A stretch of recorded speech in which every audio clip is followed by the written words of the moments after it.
Jumpa kembali sahabat lintas pemilih TV dimanapun Anda berada.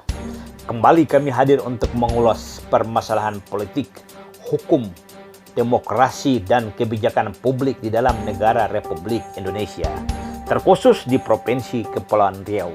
Tetapi sebelum kami lanjutkan ulasan ini, jangan lupa subscribe, like, dan komen konten-konten lintas pemilih TV. Biar kami akan tetap eksis untuk menyampaikan ulasan-ulasan dan informasi terbaik untuk sahabat lintas pemilih TV.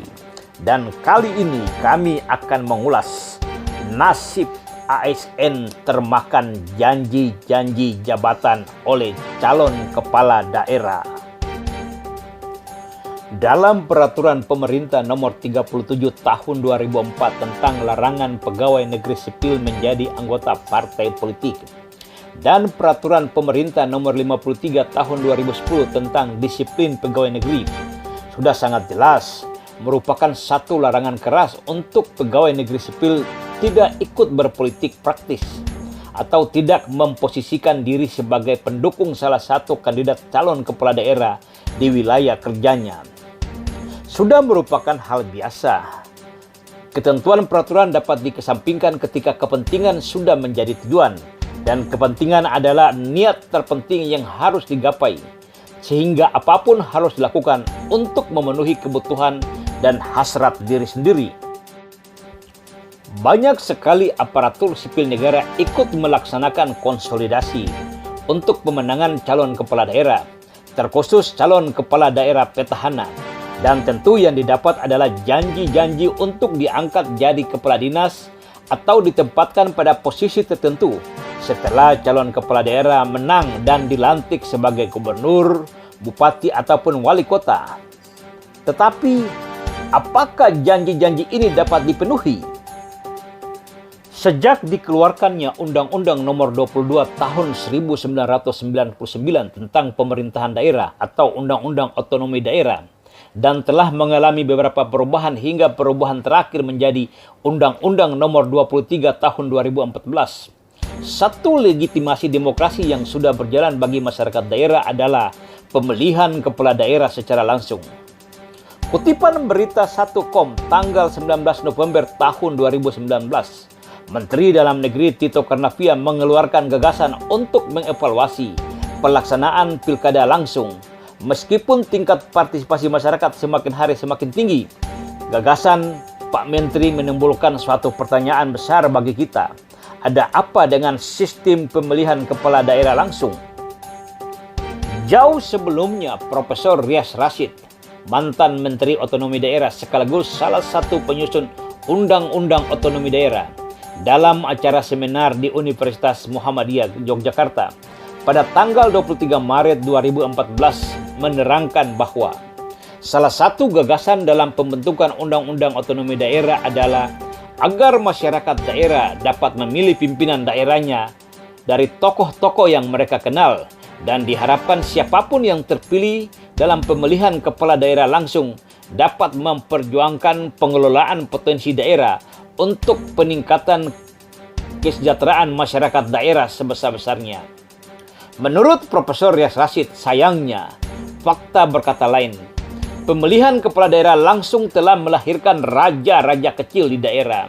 Mereka menjalankan tugas dan tanggung jawab sebagai kepala daerah tidak sesuai dengan tujuan dari Undang-Undang Otonomi Daerah. Mereka memanfaatkan kekuasaan yang dimiliki untuk semata-mata memenuhi kepentingan mereka sendiri. Mereka menjalankan berbagai kebijakan daerah dengan tidak melihat kebutuhan dasar masyarakat daerah, tetapi selalu bermuatan kepentingan pihak-pihak tertentu. Pemilihan kepala daerah tahun 2020 telah selesai. Gubernur, wakil gubernur, bupati, wakil bupati, dan wali kota, wakil wali kota yang terpilih sudah dilantik dan bahkan sudah menjalankan tugas masing-masing dalam beberapa bulan ini. Suasana sedikit tidak nyaman bekerja sedang melanda aparatur sipil negara di lingkungan pemerintah daerah, baik kantor gubernur, kantor bupati, maupun kantor wali kota. Hal ini dikarenakan sebentar lagi akan ada pergantian pejabat di lingkungan kerja pemerintah daerah. di mana gubernur, bupati, dan wali kota yang baru terpilih pasti akan memposisikan orang-orang pilihannya untuk mengisi atau mengganti pejabat lama yang sedang memegang jabatan, khusus untuk pejabat eselon 1, eselon 2, dan eselon 3 di lingkungan kerja masing-masing. Tidak sedikit aparatur sipil negara yang merasa dirinya berkompetensi untuk mengisi suatu jabatan di lingkungan pemerintah, mencari dukungan kemana-mana dalam rangka memuluskan keinginan menduduki jabatan tertentu.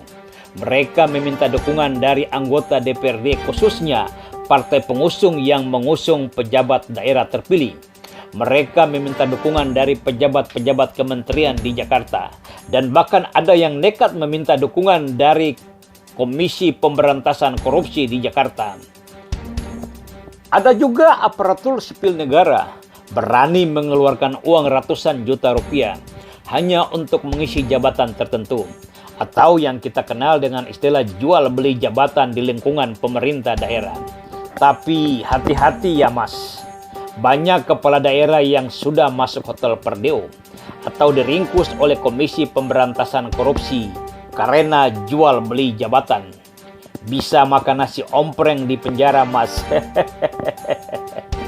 Di sisi lain, ada aparatur sipil negara yang sedang menunggu dengan berdebar-debar janji-janji manis calon kepala daerah yang kini sudah terpilih menjadi kepala daerah. Si aparatur sipil negara merasa sudah dijanjikan oleh pejabat terpilih akan ditempatkan di satu jabatan tertentu. Sayangnya, tidak sedikit janji menempatkan seorang ASN pada posisi tertentu yang dikeluarkan dari mulut seorang calon kepala daerah, baik gubernur, bupati, maupun wali kota, dilupakan oleh mereka sendiri setelah dilantik. Sudah tidak asing lagi bagi masyarakat daerah melihat dilematika penempatan pejabat daerah di lingkungan pemerintah daerah.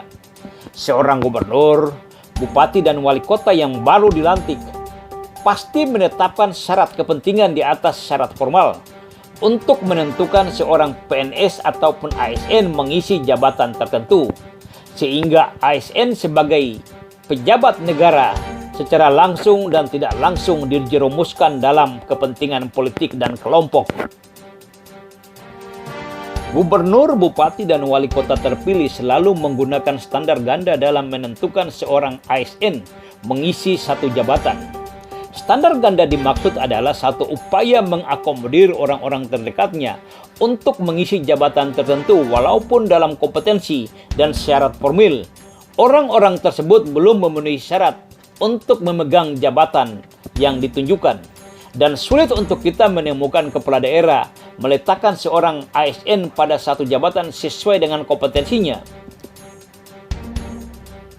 Hasil investigasi kru lintas Family TV ditemukan, seorang kepala daerah cenderung memilih dan menempatkan aparatur sipil negara ke sesuatu jabatan oleh dan karena kedekatan emosional.